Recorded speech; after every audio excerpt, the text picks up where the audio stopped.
Estamos en medio de una serie de enseñanzas, una serie que hemos llamado ¿Por qué? Creo que todos nos preguntamos por qué algunas veces, por distintas cosas.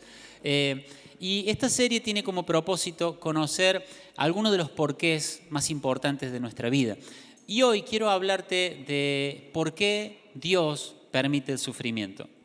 Hemos estado cantando, vamos a bendecir a Dios cuando todo esté bien y lo vamos a bendecir cuando haya dificultad también. Y muchas veces la gente se pregunta por qué Dios permite el sufrimiento. Quizás alguno de ustedes se lo ha preguntado o quizás la fe de alguno de ustedes ha sido cuestionada por alguien que dice, ay, ¿por qué Dios está permitiendo ciertas cosas malas? Así que en esta mañana vamos a hablar acerca de eso, ver qué dice la Biblia acerca de por qué Dios permite el sufrimiento. Y quiero invitar a un amigo muy querido, Emanuel. Adelante, Manuel. Le damos un aplauso para que se sienta bienvenido esta mañana. Es bienvenido.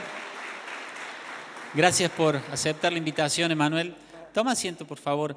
Emanuel tiene una característica muy particular, que es muy conocedor de la Escritura, pero a su vez es médico también, ¿no? Y creo que esto le da un valor extra a lo que vamos a compartir, porque creo que todos estamos expuestos al sufrimiento y a padecerlo o a verlo, perdón.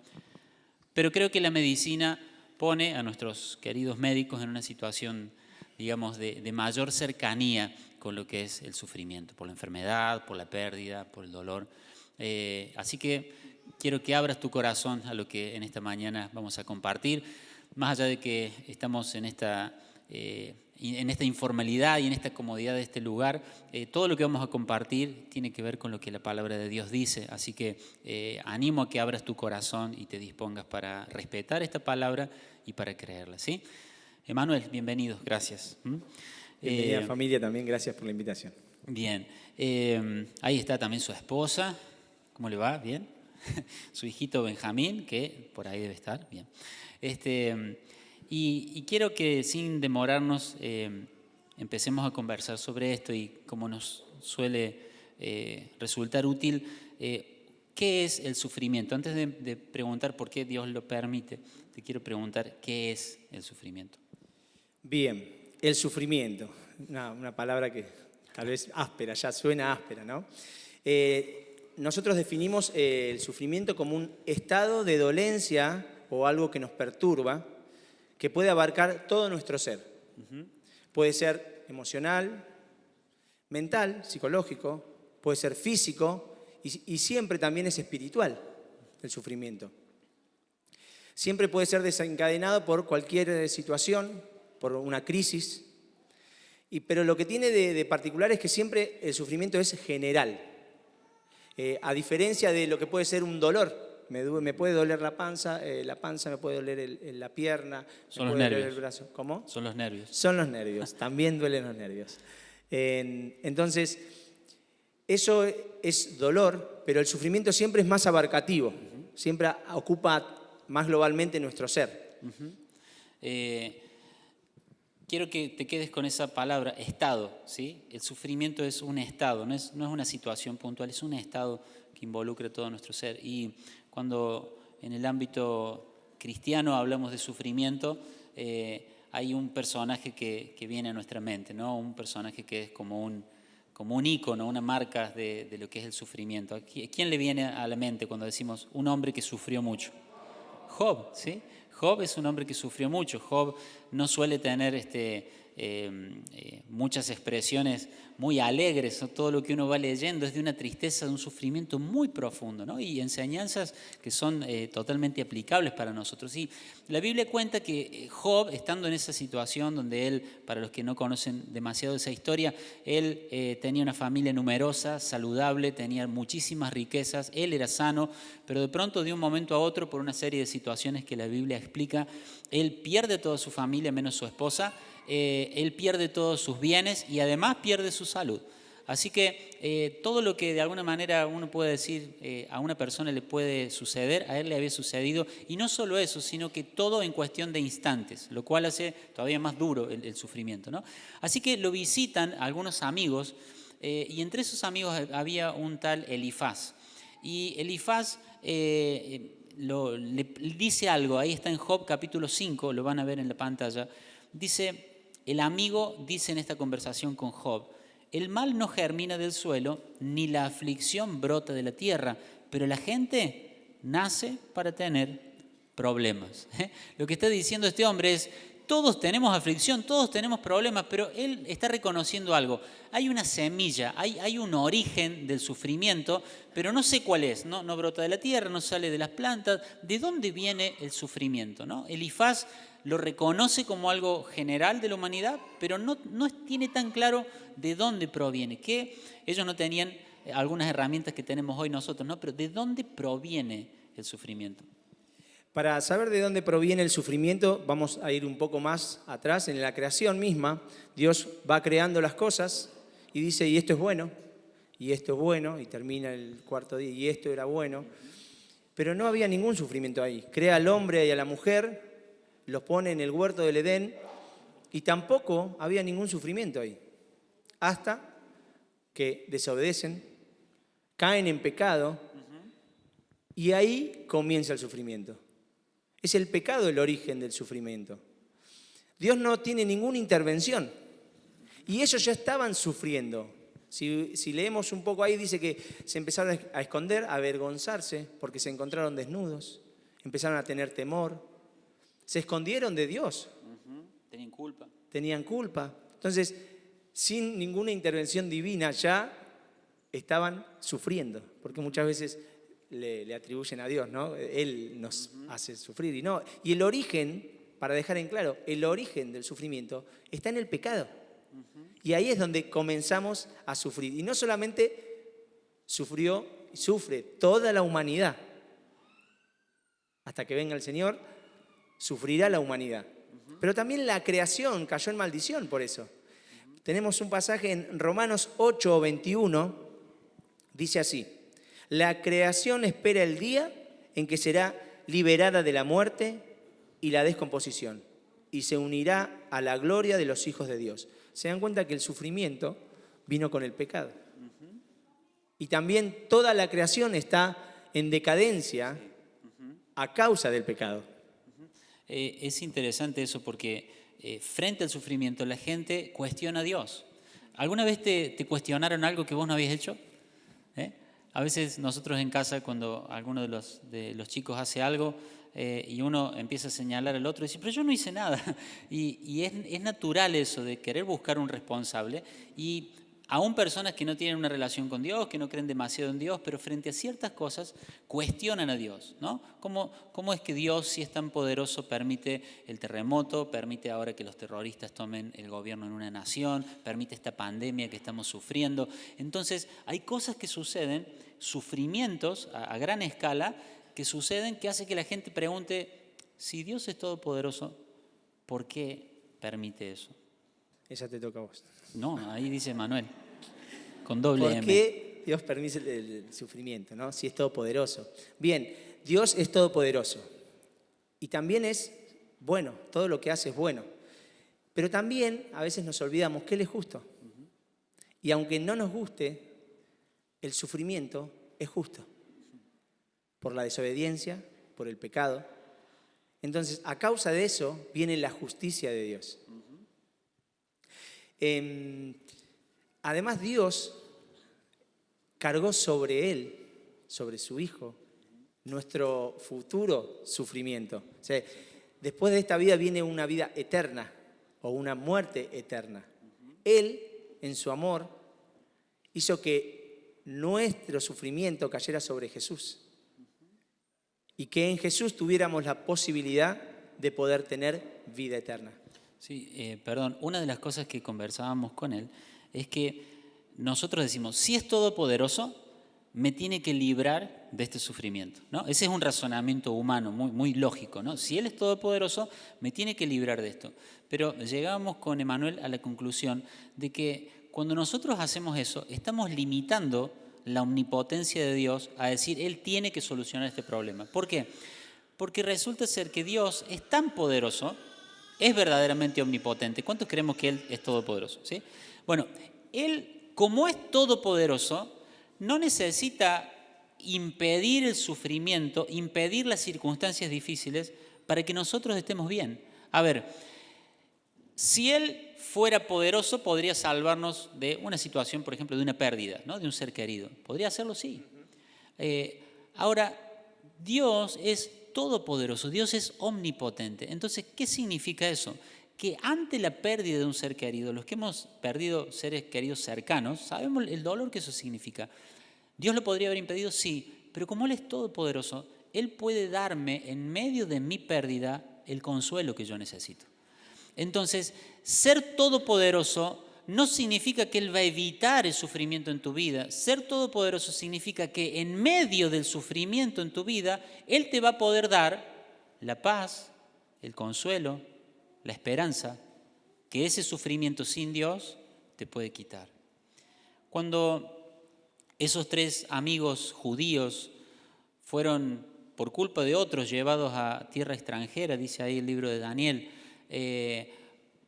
unas personas los odiaban a ellos porque eran muy influyentes. Entonces, bueno, como pasa cualquiera que va ascendiendo en una carrera política y demás, empieza a tener enemigos.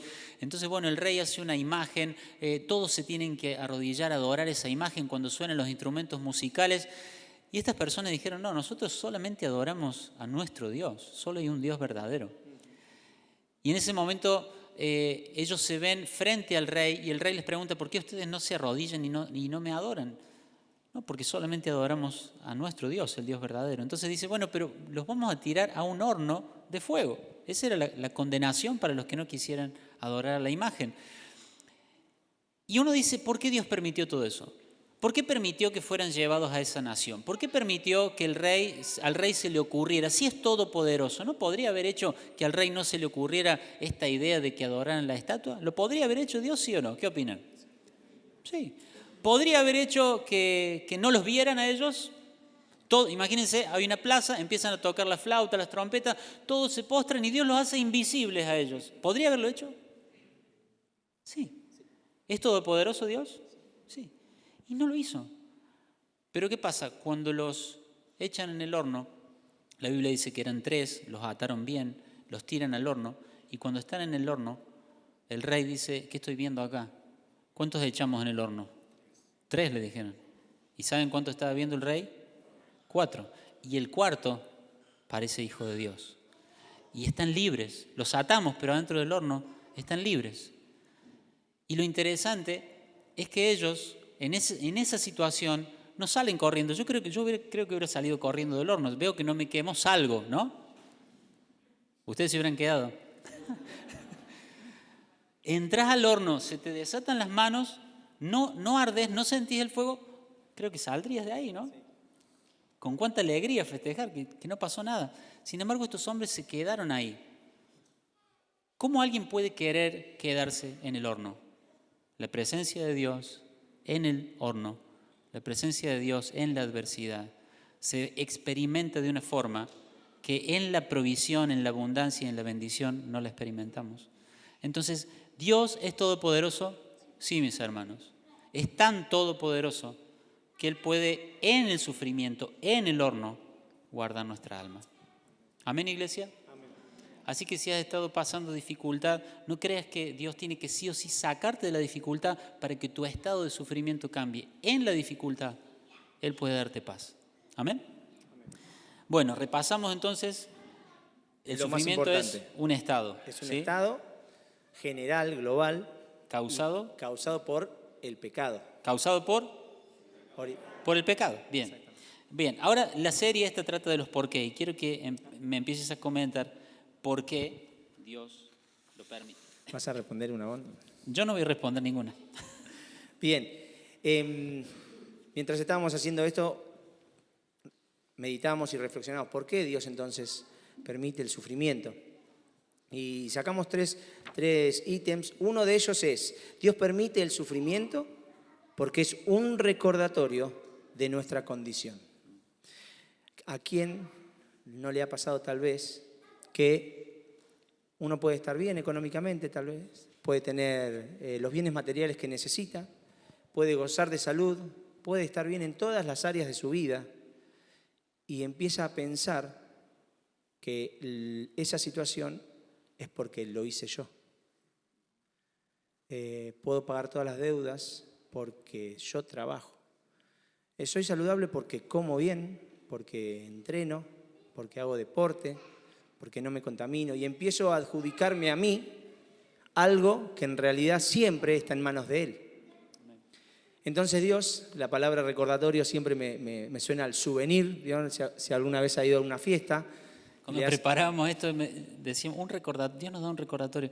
Dice, yo tengo la imagen como que con el sufrimiento Dios nos da un souvenir, como para que no nos olvidemos de nuestra condición. Bueno, algunos los tenemos ahí en alguna heladera, un souvenir. Entonces Dios nos da ese souvenir de sufrimiento para recordarnos que somos débiles. Uh-huh. No es que el sufrimiento nos hace débil, somos débiles, somos vulnerables. Entonces Dios dice, y es más, no somos capaces de nada. No, y alguno va a pensar, no, algo hago. No, Dios hace todo siempre. Él produce el fruto de lo que nosotros hacemos. Uh-huh. Elegimos tres historias que hablan de personas que tenían todo en su poder, que eran reyes. Y los reyes tenían realmente todo lo que querían, todo lo que decían, se cumplía. Así como cumplían lo de los amigos de Daniel. Sí. Decían y se hacía. Me hace falta, bueno, y traían. Entonces elegimos tres historias. La primera la vamos a encontrar en 2 Crónicas 26-16 del rey Usías. Dios permitió que Usías creciera. Y dice así el versículo: pero cuando llegó a ser poderoso, Usías también se volvió orgulloso, lo cual resultó en su ruina. ¿Cuántas veces el orgullo se pone en el medio de Dios y nosotros? No, y yo lo estoy haciendo yo. Es por fruto de mi trabajo, de mi sacrificio.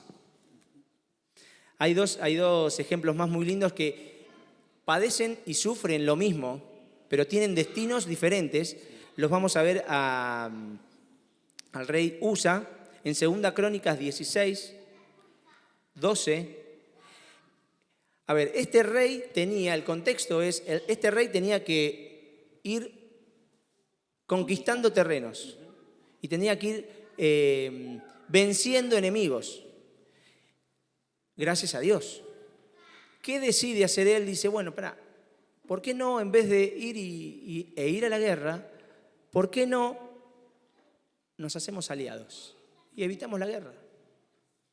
Entonces él empieza a ser aliados con pueblos que Dios quería eliminar, que Dios quería correr. Entonces eso a Dios no le agradó, que empiece a confiar en su capacidad de negociación. Mirá que bueno, no tengo que ir a la guerra, seguramente pensaba, ¿no? Pero después él se enferma, y lo vemos ahí en ese versículo, 2 Crónicas 16:12, dice, en el año 39 de su reinado, contrajo una enfermedad grave en los pies. A pesar de lo grave que era, no buscó la ayuda del Señor, sino que recurrió exclusivamente a sus médicos. ¿Cómo vemos que él, termina muriendo? Pero ¿cómo vemos? Era el orgullo de él tanto, de que él podía hacer todo, que recurrió a todas cuestiones humanas. Y así fue su ruina también.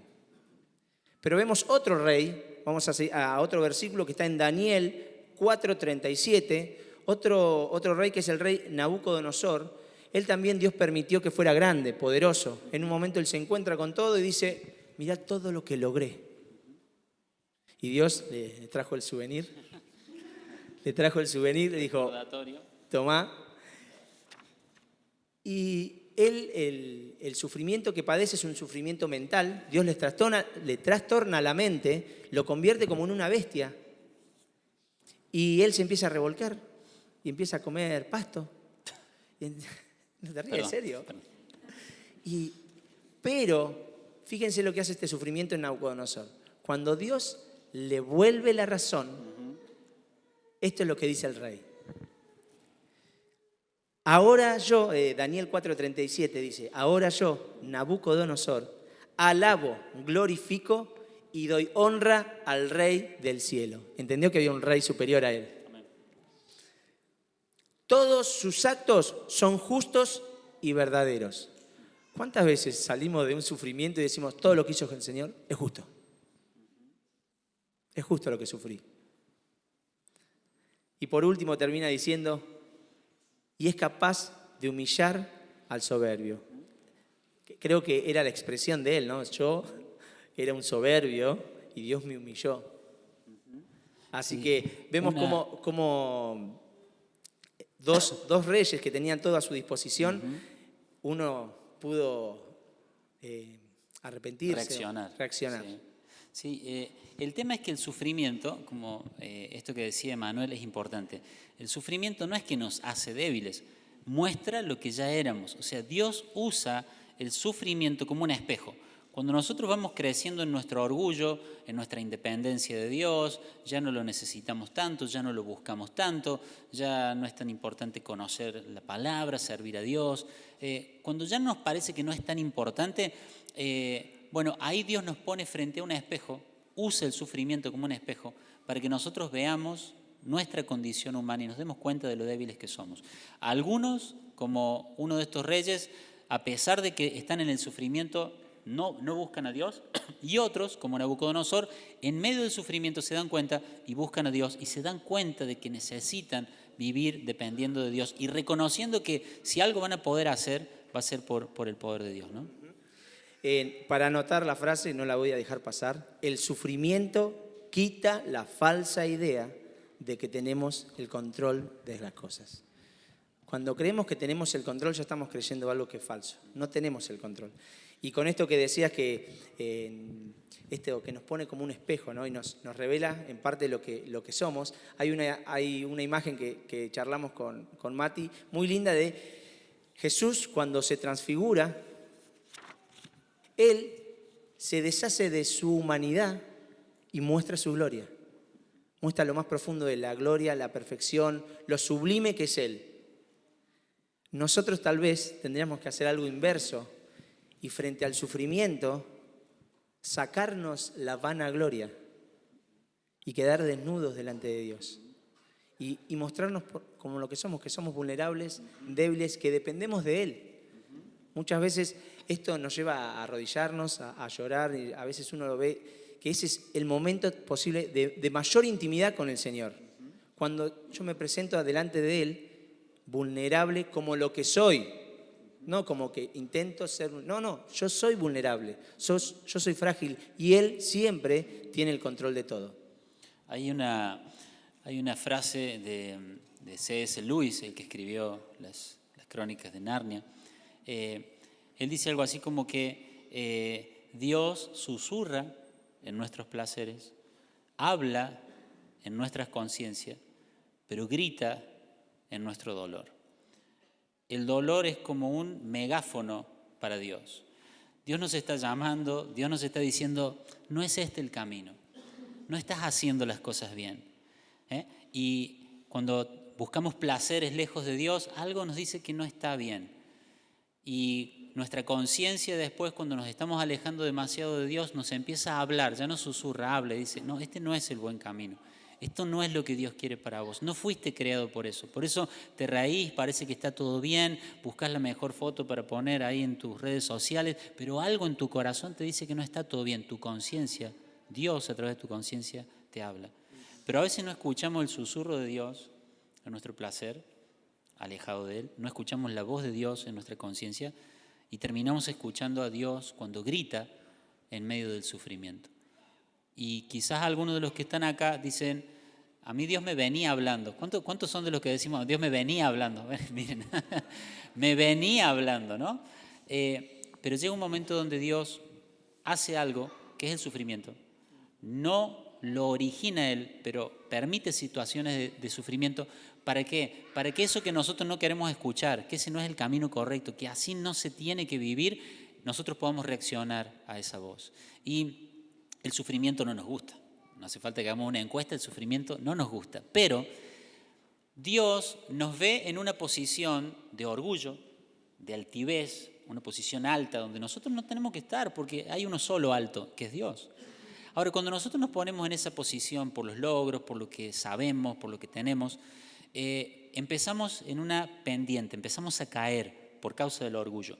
Y el final de ese recorrido, quiero que te imagines, acá está una persona en su orgullo, en su soberbia, y Dios ve que el final de ese camino es la destrucción de su alma. Y no por 1 año, por 2 años, por la eternidad. No entra en nuestra mente ese concepto, ¿no? Pero por la eternidad, el orgullo lleva a la destrucción eterna del alma. Entonces Dios, que nos habla, que nos susurra, que nos muestra que ese no es el camino, pero nosotros seguimos como Asa, que siguió en su rebeldía, Dios hace algo, nos sale al cruce en ese camino para que nosotros no lleguemos a un destino de una eternidad de castigo y de sufrimiento. Entonces, claro, ese sufrimiento nos duele, pero Dios nunca va a permitir un sufrimiento mayor que el que te quiere evitar. ¿Cuántos padres acá disciplinan a sus hijos? Espero que me levanten la mano todos los padres. ¿Y qué les dicen sus hijos? Gracias, padre, por causarme este dolor, por mi bien. Porque no nos gusta. Hebreos dice, ninguna disciplina en el presente es causa de gozo. No nos alegra eso, ¿sí? Ahora, ¿por qué es importante que como padre disciplinemos a nuestros hijos? Uno con la disciplina le causa un sufrimiento, ¿o no? No vas a ir, sí, me dijo un padre que sabe lo que es. Bien, gracias, no me siento solo. No vas a ir a tal lado, no vas a poder hacer esto o vas a tener que hacer aquello. Y es un sufrimiento. Pero uno como padre le permite gustar un sufrimiento. ¿Para qué? Para que cambie de rumbo, porque en el camino que va a tener un sufrimiento más grande. Por eso Dios dice, el padre que no disciplina al hijo, lo aborrece. Porque el sufrimiento le causa un dolor, pero mucho menor que el sufrimiento que le va a causar el orgullo, la rebeldía y la desobediencia. Así que es un buen recordatorio también para nosotros como padres de que tenemos que disciplinar a nuestros hijos. ¿Para qué? Para que ellos corrijan el camino. Y Dios usa ese sufrimiento como un recordatorio, como decía Manuel, para que nosotros volvamos del camino y corrijamos, ¿sí? Muchas gracias, Manuel. ¿A veces los médicos causan dolor? Sí. No sé por qué se ríe. Muchas veces hay, en el caso de la cirugía, ¿no? Si alguien alguna vez se ha intervenido en un quirófano, el cirujano, el especialista, va a herir al cuerpo, pero para quitar un mal peor. Porque si vos te quedás con ese mal en el cuerpo, te podés morir. Entonces, ¿qué hace? Bueno, te vamos a herir un poco, te vamos a abrir, te vamos a sacar un poquito de esto, que está mal, y que si sigue dentro de tu cuerpo, te puede matar. Así que sí. ¿Causa un sufrimiento? Sí, pero es para evitar un sufrimiento mayor. ¿Amén? Recordatorio, entonces. ¿Por qué permite Dios el sufrimiento? Porque es un recordatorio y porque nos permite volver de nuestro camino de orgullo y de arrogancia que termina en la destrucción eterna. ¿Qué otro por qué hay? ¿Por qué Dios permite el sufrimiento? Bueno, otro punto es que Dios permite el sufrimiento porque prueba y purifica nuestra fe. ¿Cuántas veces y cuántas cosas creemos de Dios y solamente es una creencia superficial o es algo intelectual? Yo lo leí, lo aprendí, pero no lo viví. Muchas veces pasa eso, de que nosotros estamos bien y nos olvidamos, y esa verdad necesita ser probada. En 1 Pedro 1, 6 y 7, Pedro dice lo siguiente: así que alégrense de verdad, les espera una alegría inmensa, aunque tienen que soportar muchas pruebas por un tiempo breve. Estas pruebas demostrarán que su fe es auténtica. Está siendo probada de la misma manera que el fuego prueba y purifica el oro, aunque la fe de ustedes es mucho más preciosa que el mismo oro. La prueba. Y yo lo pienso en los exámenes de la carrera de medicina. Son las cosas que más me acuerdo siempre, de las que pasé por examen. Y el paralelo que hace Pedro es muy lindo y muy real. El fuego de la prueba. Así, y hay dos conceptos muy, muy lindos en el fuego de la prueba. El oro, cuando es pasado por el fuego, empieza a sacarse con el fuego, empieza a salir sus impurezas, lo que se denomina la escoria del oro. Todas las cosas impuras que tiene, que no es oro.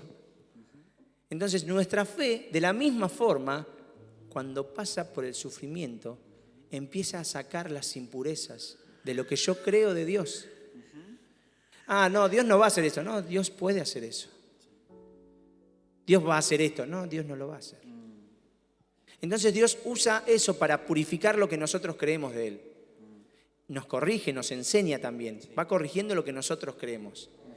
Y lo segundo que hace el fuego con el oro, ¿qué es? Purificarlo.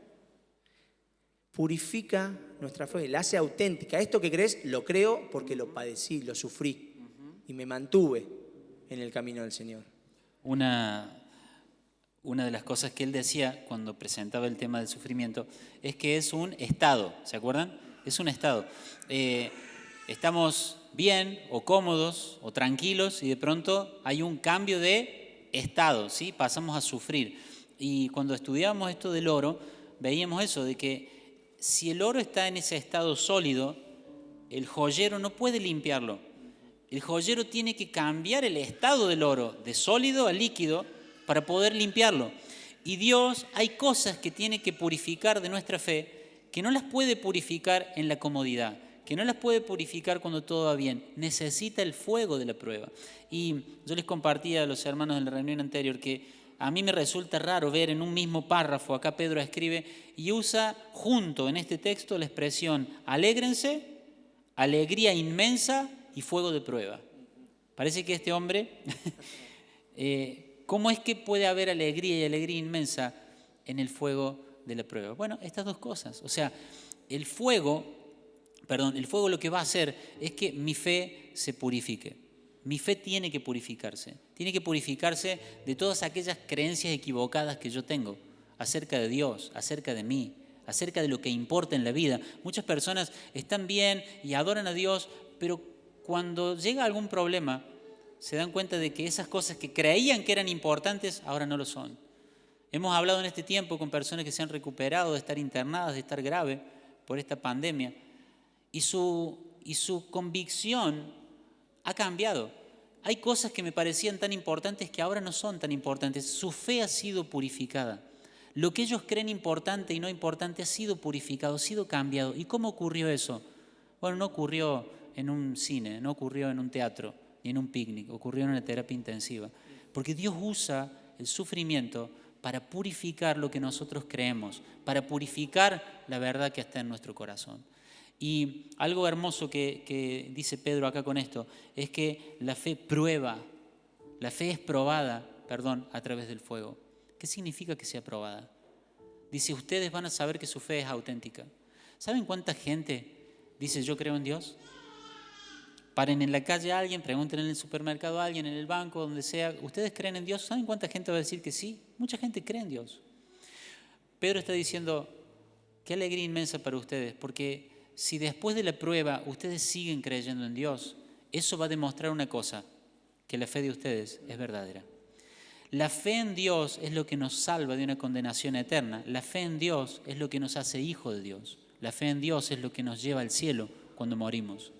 Y mucha gente dice, yo tengo fe en Dios, pero tiene solo una fe intelectual, tiene solo una fe superficial, una fe religiosa heredada por alguien. Pero cuando viene la prueba, amados, y nosotros en medio de la prueba seguimos diciendo, esto no me gusta, esto no lo entiendo, pero creo en Dios. Este Job del que leímos, él dijo, yo creo en mi Salvador. Y aunque Él me mate, yo sigo creyendo en Él. ¿Se dan cuenta? Él tenía una fe verdadera. Y Pedro dice, cuando termine el sufrimiento y ustedes sigan creyendo, y en medio del sufrimiento sigan creyendo en Dios, qué alegría inmensa. ¿Será la alegría de lo que estoy sufriendo? No. Es la alegría de quien sabe que su fe es verdadera, que sabe que su fe realmente lo ha salvado. Así que, hermano, si estás en un sufrimiento, si estás padeciendo algo, pero tu corazón te lleva a seguir adorando a Dios, si estás en un padecimiento, pero en medio de eso, el domingo pasado hablé con un hermano y me decía, mi hijo está internado, tuvo un episodio terrible, está internado, está mi esposa, pero yo no puedo entrar, no me dejan entrar. Pero dice, ¿qué voy a hacer? ¿Me voy a quedar en mi casa? ¿Me voy a quedar en la puerta? Voy a venir a buscar a Dios, voy a venir a adorar a Dios. Por cada bendición que me des, te alabaré. Y en el valle más oscuro, aún ahí, yo voy a decir, bendito sea el nombre del Señor. Cuando nosotros pasamos adversidad y seguimos creyendo y adorando a Dios, qué alegría. La fe que tenemos ha sido probada y el resultado de esa prueba es que es verdadera. Amén. Así que seguí creyendo, hermano, seguí adorando a Dios, porque eso es lo que tiene que pasar en medio del sufrimiento. Y por último, perdón. Bien. Quería resaltar, es Pedro el que escribe esta carta de prueba de fe. Él, que había dicho que estaba dispuesto a morir por Jesús. Sí. Dijo, y esa es su forma intelectual. Sí, yo voy a morir por Jesús. Y junto a ese fuego también fue probado y lo negó. Pero cómo después el Señor con su sufrimiento lo restaura. Y él puede decir esto. Y después él padece muchas cosas más. Y él tiene esa fe que le lleva a decir, bueno, esto les va a hacer que su fe sea más firme, más genuina. Amén. Bien, y el tercer punto por qué Dios permite el sufrimiento es, Dios permite el sufrimiento porque nos equipa para ayudar a otros. Nosotros creemos que, bueno, cuando sufrimos es una mirada interna para nosotros, nada más. Yo estoy sufriendo, necesito que me cuiden, necesito que me atiendan, y pensamos que solamente Dios quiere hacer algo en nosotros. Y Dios siempre tiene algo mucho más que lo que nosotros pensamos. Y lo que hace con nuestro sufrimiento es equiparnos para poder ayudar a otros. ¿De qué forma? Nosotros sacamos tres ítems sobre esto, que es el sufrimiento nos equipa en compasión. Nosotros podemos compadecernos de aquellos que pasaron cosas también, que sufrieron, y podemos entenderlos. También nos equipa con un testimonio que le ayuda a Dios y que ayuda a otros. En la Biblia tenemos un montón de testimonios de gente que sufrió y se mantuvo en la fe, que pudo haber pecado, desviado, pero se volvió restaurado. También tengo el privilegio de conocer algunos testimonios, y en esta iglesia hay testimonios de gente que vos decís, ¿cómo lograste mantenerte? ¿Cómo seguiste? ¿Cómo estás acá adorando a Dios? Después de lo que te pasó. Eso nos ayuda a nosotros. No tengo que pasar por eso, pero me ayuda a ver eso en la otra persona y que eso a mí me fortalece. Perdón, Emma, hay una historia que es cuando un hombre en su desesperación, no sé si has tenido hijos enfermos, hijos internados, cuando su hija está enferma, está muriendo, agonizando, lo va a buscar a Jesús. Y Jesús dice, vamos a tu casa, Jairo. Y en medio del camino, Jesús para su recorrido y dice, alguien me ha tocado de una forma especial. Y resultó ser que había una mujer que por años y años había gastado todo su recurso, todo su dinero, años y años había tenido una hemorragia que estaba afectando todo en su vida. Y esta mujer toca el borde del manto de Jesús y es sanada inmediatamente, la hemorragia se detiene después de años de haber ido y gastado todo en médicos, perdón. Estamos hablando mucho de los médicos. No hacemos nada, no podemos hacer nada, Dios hace todo. Amén. Bueno, qué lindo que lo diga él. Y esta mujer toca el borde del manto de Jesús, es sanada en el acto y Jesús detiene todo, pregunta qué sucedió, esta mujer dice lo que pasó y mientras están hablando ahí, viene alguien y le dice, Jairo, no molestes al maestro porque tu hija ha muerto. En medio del camino, mientras Jesús estaba yendo a su casa, su hija muere y él se entera de eso. ¿Qué fe puede tener un papá que va a buscar ayuda en Cristo y le dicen, ya no molestes, tu hija murió? Pero esa mujer tuvo fe en el sufrimiento. Su hemorragia de toda la vida, lo que nadie había podido solucionar, Cristo lo acababa de solucionar delante de sus ojos. Y Jesús le dice, no tengas miedo, solamente cree. Y lo que pasó con esa mujer, el sufrimiento de esa mujer, hermanos, en la soberanía de Dios estaba establecido que ese día, a esa hora, esa mujer iba a recibir su sanidad, pero a su vez su experiencia de tantos años de dolor iban a servir para que en el momento oportuno el papá de esa jovencita recibiera la fe que necesitaba para caminar la otra parte del camino que le quedaba y llegar a su casa con Jesús. Y la hija de Jairo volvió a la vida. Dios usa nuestro sufrimiento y la forma correcta de atravesarlo para animar a otros a seguir adelante en el camino, ¿no? Amén. Entonces decíamos que nos equipa con compasión, nos equipa con un testimonio que ayuda a otros y también nos equipa con sabiduría. Después del sufrimiento debemos salir más sabios.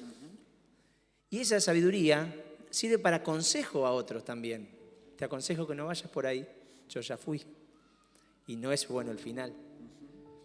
Entonces hay un pasaje en Filipenses 1, en versículo de 12 al 14, el contexto del texto es: Pablo está encarcelado en Roma, ¿bien? Y escribe esta carta a los filipenses y dice lo siguiente: además, mis amados hermanos, quiero que sepan que todo lo que me ha sucedido en este lugar ha servido para difundir la buena noticia. Pues cada persona de aquí, incluida toda la guardia del palacio, sabe que estoy encadenado por causa de Cristo. Y dado que estoy preso, la mayoría de los creyentes de este lugar han aumentado su confianza y anuncian con valentía el mensaje de Dios sin temor. Si acá en Río Cuarto empezaran a encarcelar cristianos, ¿cuántos nos sentiríamos con confianza, con salir y seguir? Y el testimonio de Pablo hace que esos creyentes se sientan con mayor confianza y salen y con valentía predican a Cristo. Entonces, el testimonio de Pablo en la cárcel era útil para otros. Gracias, Emanuel. Dos consideraciones finales para cerrar esta enseñanza. En resumen, Dios permite el sufrimiento. ¿Por qué? ¿Porque no sea poderoso para detenerlo? No. Lo permite porque es un recordatorio de nuestra condición humana, de cuánto lo necesitamos. Lo permite porque nuestra relación con Él no depende de obras, depende de la fe. Y la fe se vuelve más fuerte, más pura, más valiosa a través del sufrimiento. Y lo permite, como acaba de decir Emanuel, porque en nuestro sufrimiento somos entrenados y equipados para ayudar a otros. Y quiero decirte que ese otros no es un desconocido. Esa mujer no conocía quizás a Jairo y el problema que tenía con su familia, pero ¿saben qué? A veces Dios nos permite pasar por sufrimientos y nos prepara para ayudar y para ser mejores con las personas que amamos. Quizás Dios no causó ese abuso que sufriste de chico. Seguramente Él no lo causó. Pero Él va a ayudarte a que, habiendo pasado eso que pasaste, vos por el sufrimiento que tuviste, te vas a convertir en un excelente papá, en una excelente mamá. Quizás tuviste un padre ausente, alguien que nunca te dijo te amo, nunca te dio un beso. ¿Eso es sufrimiento? Claro que sí. Pero pasaste por ese sufrimiento, Dios te ayudó, Dios te sanó y ahora tenés tus hijos, tenés tu esposa y sos una persona afectiva, sos una persona cariñosa porque sabes, porque tenés compasión, porque sabes que sufre el otro cuando no le demostrás afecto. Entonces, muchas veces nosotros sufrimos cosas porque a través de ese sufrimiento nos estamos preparando para ayudar a alguien más a nuestro lado. Y ese alguien más puede ser alguien muy amado. Quizás pasa una enfermedad, no sabes por qué, pero de pronto le toca a tus padres, o le toca a tu hermano, a un hijo, a un gran amigo, y poder estar al lado con una experiencia de la ayuda, de la fidelidad, de la bondad de Dios, va a ayudar a esa persona que tanto amas. Así que Dios no es el origen del sufrimiento, pero Él lo sabe usar para nuestro bien. Amén. Amados, tenemos que ir cerrando esta reunión. Quiero que vayas a esa última reflexión de Isaías, por favor, y vamos terminando este tiempo. En una de las reflexiones que llegamos como final dice: el sufrimiento nunca es todo el plan. Ahí tenemos un pasaje en Isaías 53:10 que habla del sufrimiento de Jesús en la cruz y dice así: formaba parte del buen plan del Señor aplastarlo y causarle dolor. Dios tenía un propósito que era redimirnos y usó el sufrimiento. Usa el sufrimiento porque el objetivo en realidad no es que sufras, es que tengas una fe más genuina, que puedas ayudar a otros, que puedas tener una fe con una mayor base. ¿Bien? Entonces, Dios tiene un objetivo final. Utiliza el sufrimiento para que vos llegues a ese objetivo. Y después, la segunda reflexión es: el sufrimiento debe llevarnos a considerar la eternidad. Hermanos, esta es una vida finita, se acaba. Pero después viene una eternidad. Una vida eterna o una muerte eterna. Esto se acaba, es cortito. Pero después viene algo que no tiene fin. ¿Cómo nos estamos preparando en esta vida para lo que viene? Hay un pasaje, el último pasaje que vamos a leer es 1 Tesalonicenses 3, del 1 al 5. Es una carta de Pablo a los tesalonicenses y está enviando a Timoteo con un propósito. Dice lo siguiente: lo enviamos a ustedes para que los fortaleciera, los alentara en su fe, los ayudara a no ser perturbados por las dificultades que atravesaban. Pero ustedes saben que estamos destinados a pasar por tales dificultades. Aun cuando estábamos con ustedes, les advertimos que las dificultades pronto llegarían, y así sucedió, como bien saben. Pero por esta razón, cuando ya no pude más, envié a Timoteo para averiguar si la fe de ustedes seguía firme. No, sí. El objetivo de Pablo enviando a Timoteo no es que los voy a enviar para que no sufran más. Va a solucionar sus problemas, Timoteo. No. Quería fortalecerlos, dice. Quería animarlos, quería ayudarlos para que se mantuvieran firmes en la fe. Quisiéramos terminar en esta mañana y queremos aprovechar cada oportunidad que tenemos. Porque como dice Emanuel, esta vida es temporal, esta vida es pasajera, pasa rápido. Y está escrito que todos vamos a morir, está escrito. De una o de otra manera, a una u otra edad, por una u otra causa, vamos a morir. El tema es que después de esa muerte hay algo más. La muerte no es un estado de aniquilación, el alma sigue existiendo en algún lugar. Y la Biblia es clara, dice que por causa del pecado, los que mueren en su pecado van a un castigo eterno, un lugar del que no nos gusta mucho mencionar, pero existe, que se llama el infierno. Es la destrucción y el sufrimiento eterno. Pero Dios nos ama tanto que envió a Cristo para que Él pagara la sentencia que nos enviaba a ese lugar de sufrimiento eterno. Y la Biblia dice que si nosotros creemos que somos pecadores y nos damos cuenta de que le hemos fallado a Dios, le pedimos perdón, Él nos perdona, Él nos limpia. Y en lugar de tener un destino eterno de sufrimiento, Él nos dice que vamos a tener un destino eterno en un lugar hermoso llamado el cielo. ¿Y saben qué? Aunque en esta tierra nos toque atravesar momentos de dolor, la Biblia dice que en el cielo no habrá más llanto, no habrá más dolor, no habrá más lágrimas, no habrá más muerte, no habrá más enfermedad. A Dios sí le interesa que nosotros no experimentemos sufrimiento. Pero en esta tierra, por un tiempo más breve, tendremos que sufrir. Dios lo va a usar para nuestro bien. Y lo que más le interesa a Dios como buen Padre no es que nos vaya bien por un tiempo, es que nos vaya bien para siempre. Es librarnos del sufrimiento para siempre. Así que yo quiero pedirle a todos en esta mañana que en una actitud de respeto puedan inclinar su rostro. Yo simplemente quiero hacerte una pregunta. Nadie te va a ordenar que hagas nada, pero quiero preguntarte y quiero pedirte sinceridad, porque es algo hermoso que podemos dar. ¿Estás seguro de que después de tu último aliento en esta tierra vas a ese lugar que tantas veces escuchaste en los funerales llamado cielo? ¿Estás seguro de eso? Sí, yo creo que voy a ir, Matías. ¿Sobre la base de qué? Y porque soy bueno, no he matado, no he robado, hay gente mala, cuido a mis hijos, pago mis impuestos. Amados, La Biblia enseña que aún un solo pecado ya nos hace pecadores, somos pecadores. El precio del pecado es la condenación eterna, pero el regalo de Dios es la vida eterna.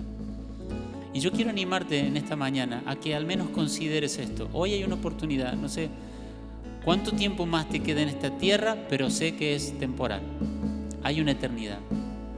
Hoy podés decidir, hoy podés resolver el destino eterno de tu alma. No hay algo más importante que el destino eterno de tu alma, no lo hay. Por eso quiero pedirte de todo mi corazón, si no has resuelto a dónde vas a pasar tu eternidad, que recurras en esta mañana al único que puede levantar de sobre tu corazón la sentencia de condenación eterna que hay. Es el único que puede justificarte, el único que puede declararte perdonado, el único que puede cambiar tu destino de sufrimiento eterno por un destino de bendición y de paz eterna. ¿Qué hay que hacer, Matías? Solamente creer que Jesucristo es el Señor y que el Padre lo levantó de entre los muertos. Si crees eso en esta mañana, yo quiero pedirte que tomes los 30 segundos más importantes de tu vida y le digas: Señor, yo creo que Jesucristo es el Señor y creo que Él murió por mí, que cargó mi pecado, pero que al tercer día resucitó. La Biblia dice que los que creemos en su nombre tenemos el derecho de ser llamados hijos de Dios y tenemos vida eterna en Jesús. Y si has tomado esta decisión hoy, pero hay un montón de interrogantes que se abren en tu mente y en tu corazón, para los que están acá, para los que me están mirando desde su casa, estamos como iglesia para ayudarte a dar los próximos pasos. Pero te digo algo, esta vida pasa rápido, la eternidad se acerca rápido y vale la pena que cuides tu alma desde ahora y hasta tu último día sobre esta tierra. Tengo mucho trabajo, tengo muchas cosas que hacer, tengo muchos problemas que resolver. Amados, no esperemos a que llegue el peor de los sufrimientos para darnos cuenta que necesitamos a Dios, porque lo necesitamos. Señor, gracias por esta mañana. Gracias por tu verdad, gracias por tu palabra. Te damos gracias en esta mañana, Señor, y encomendamos la vida de cada uno de los que han escuchado esta palabra, esta enseñanza, y te rogamos que por medio del Espíritu Santo toques cada corazón. Señor, que cada uno de los que están en este lugar, los que están en su hogar, puedan reconocer, aun si están en medio del sufrimiento, puedan reconocer que necesitamos de vos, Señor. Que funcione como un recordatorio este sufrimiento de que nosotros no estamos en control, nosotros no podemos ser independientes de Dios. Ayúdanos a buscarte, ayúdanos a amarte. Si alguien aún no había resuelto su eternidad, yo te pido que los ayudes. Y por aquellos que caminaban tu camino, pero por causa del sufrimiento dudaron, se llenaron de interrogantes, Señor, aunque te seguían amando y creyendo, Señor, oramos para que su fe sea fortalecida.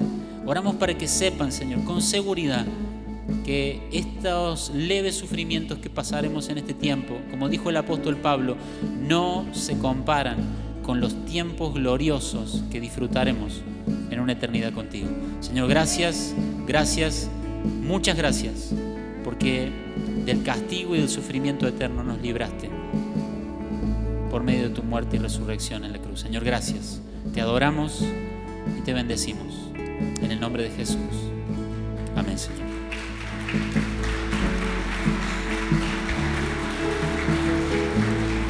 Hay uno más sobre las llamas que está hoy junto a mí. Hay uno más sobre las aguas que puede el mar abrir. En mi interior no quedan dudas de cómo libre fui. El mismo que venció la tumba ahora vive en mí. Hay uno más sobre las llamas que está hoy junto a mí. Hay uno más sobre las aguas que puede el mar abrir. En mi interior no quedan dudas de cómo libre fui. El mismo que venció la tumba